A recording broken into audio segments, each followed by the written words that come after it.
We have given function f of t. We see that our function is continuous because when we take 2/3 powers this expression, we will have polynomial. Polynomial is continuous everywhere, so it is continue in interval. So now to find absolute maximum and absolute minimum, we need to find the value of our function for critical points and endpoints, and choose the largest and the smaller. So first we need to find derivative of our function.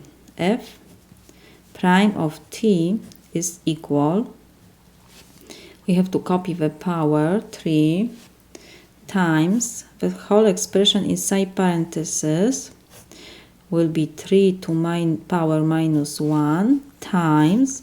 Now we have to find the derivative of expression inside parentheses. So we have 2t and derivative of 1 is 0, so we don't have to write. This is equal 3 times 2 is 6t, and we have times t squared minus 1 to power 2. This is our first derivative. Now we have to set our first derivative equals 0. So if and only if we have 6t times t squared minus 1 to second power equals 0. So because this is multiplication, so the left side will be 0 when 6t equals 0, or t squared minus 1 equals 0. So we have t equals 0, and we have t squared, when I move negative 1 to the right side, will be positive 1.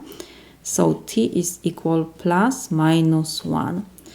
We got 3 values, so now we have to check if this solution belongs to our interval.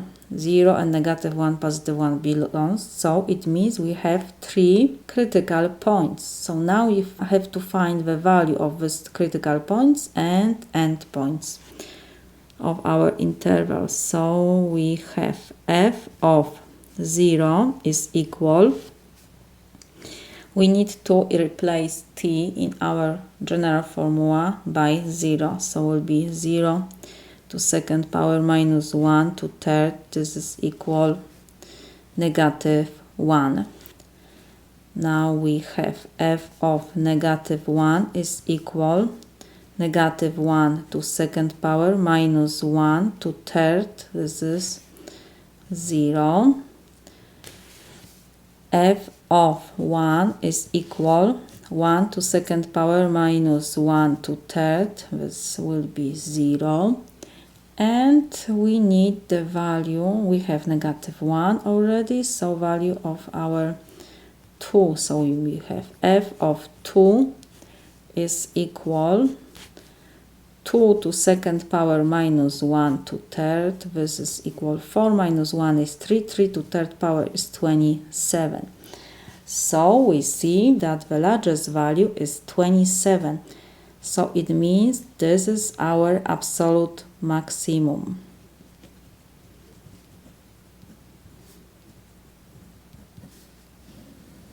For x equals 2, we have absolute maximum equal 27, and the smallest value is negative 1 for x equals 0. This is our absolute minimum.